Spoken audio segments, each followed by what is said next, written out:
আসসালামু আলাইকুম প্রিয় দর্শক, আমি এখানে চলে আসছি।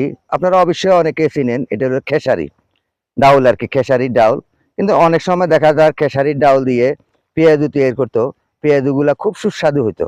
খেসারির ডাউল কিন্তু এখন আস্তে আস্তে বিলুপ্ত হয়ে যাচ্ছে, কারণ খেসারি এখন চাষাবাদ কমই করে। শুধু খেসারি চাষাবাদ করে উত্তরবঙ্গে, তাও এখানে খেসারি চাষাবাদ করতেছে। এই খেসারিগুলা কিন্তু তারা গবাদি পশুকে খাওয়াবে, যেমন গরুর জন্যে, কিন্তু মানুষে খাবে না। মানুষ এই খেসারি খাবে না, এগুলা কিন্তু চাষাবাদ করছে শুধু গরুরে খাওয়ানোর জন্য। তারা গরুরে খাওয়াবে এবং কি গরুয়ে এই খেসারিগুলা খাবে। তাই আমি বলতে চাই, কিন্তু গরুও পালন করলে যথেষ্ট পরিমাণ লাভ আছে। আপনারা যদি এইভাবে খেসারি লাগান, দেখতেছেন খেসারি কিন্তু এই পাতাগুলা কিন্তু ভর্তা করে খাওয়া যায়। আমি কিন্তু এইখানে পাবনা এসে আমি কিন্তু খেসারির ভর্তা খাইছি অনেক। আমার কাছে খুবই ভালো লাগছে, আমার কাছে যথেষ্ট পরিমাণ ভালো লাগছে। আমি খেসারির ভর্তা খাইছি। তাহলে এখানে দেখতেছেন, আমি এখানে পাবনা এসে অনেক রকমের কৃষি দেখতেছি, আর সম্পূর্ণ মাঠ ধরে আপনার সরিষা আর সরিষা বিভিন্ন রকমের চাষাবাদ।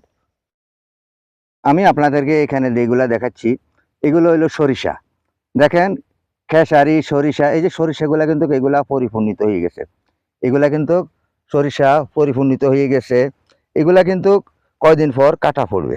এগুলা কাটার পরে এই সরিষাগুলা তারা এখানে জমিনে শুকিয়ে ফেলবে। এরপরে শুকানোর পরে তারা এগুলা বোঝা বেঁধে বাড়িতে নিয়ে যাবে, মাড়াই করবে। মাড়াই করে এগুলা এই কিংবা বাড়ি থেকে অনেক ব্যাপারী আসে, এখান থেকে নিয়ে যায়। সরিষা মন হিসাবে নিয়ে যায়। নিয়ে কিন্তু এরা এগুলা বিক্রি করে, আবার বাজারে নিয়ে বিক্রি করে। অনেকে কিন্তু তেলের মেলে নিয়ে যায়, কিংবা এখান থেকে বিভিন্ন ডিস্ট্রিক্টে চলে যায়, বড় বড় মিল ফ্যাক্টরিতে চলে যায়। এই সরিষাগুলা যাওয়ার পরে সেখান থেকে সরিষা তেল তৈরি করে। কিংবা সরিষার খৈলগুলো যথেষ্ট পরিমাণ বিক্রি হয়, কারণ সরিষার খৈল মানুষ এই গরুরে খাওয়ায়, কিংবা অনেকে মাছেরে খাওয়ায়। বিভিন্ন রকমের কাজে সরিষার খৈল ব্যবহৃত হয়। তাহলে সরিষার ঘাসগুলো কিন্তু খড়ি হিসাবে জ্বালানির কাজে লাগে। সব কিছুই কিন্তু কাজে লাগে। দেখেন এখানে সম্পূর্ণ সরিষা। সরিষা দেখতে কিন্তু মনটা প্রাণটা কিন্তু বুড়িয়ে যায়। তাই আমি বলি, আপনারা এইভাবে যদি চাষাবাদ করেন, অবশ্যই চাষের মাধ্যমে লাভ আছে, যথেষ্ট পরিমাণ চাষের মাঝে লাভ আছে। আপনার 1 মণ সরিষা যদি 3000 টাকা হয়, তাহলে 1 মণ সরিষা যদি আপনি বাগান, 1 মণ সরিষা বাঙাইলে 1 মণ সরিষা থেকে আপনি 15 কেজি কিংবা 15 লিটার তেল পাচ্ছেন, এবং 20 কেজি খৈল পাইতেছেন, সরিষার খৈল পাইতেছেন। তাহলে 20 কেজি খৈল, সেখান থেকে আপনি এই পাচ্ছেন, টাকা পাচ্ছেন, কিংবা তেল থেকে টাকা পাচ্ছেন। যথেষ্ট পরিমাণ লাভ এখান থেকে করতে পারবেন। এই যে পাশেই দেখতেছেন, এখানেও কিন্তু সরিষা পুরোপুরি পরিপূর্ণিত হয়ে আসতেছে। এই যে এখানেও কিন্তু সরিষাগুলা পরিপূর্ণিত হয়ে আসতেছে। এই যে আমি দেখাচ্ছি আমার স্ক্রিন জুড়ে, এগুলো কিন্তু কয়দিন পর চলে আসবে। হয়তো এগুলা তাড়াতাড়ি কাটা হয়ে যাবে।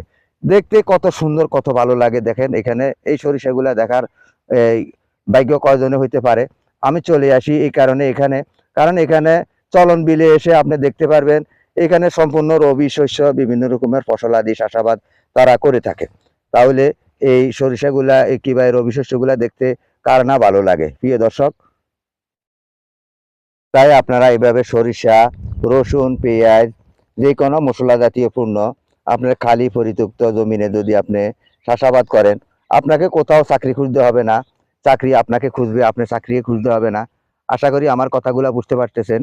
তাই সকলকে ইউটিউব চ্যানেল ও ফেসবুক পেজের পক্ষ থেকে আন্তরিক ভালোবাসা, অভিনন্দন জানিয়ে আমি এখান থেকে বিদায় নিচ্ছি। আসসালামু আলাইকুম ওয়া রাহমাতুল্লাহি ওয়া বারাকাতুহু।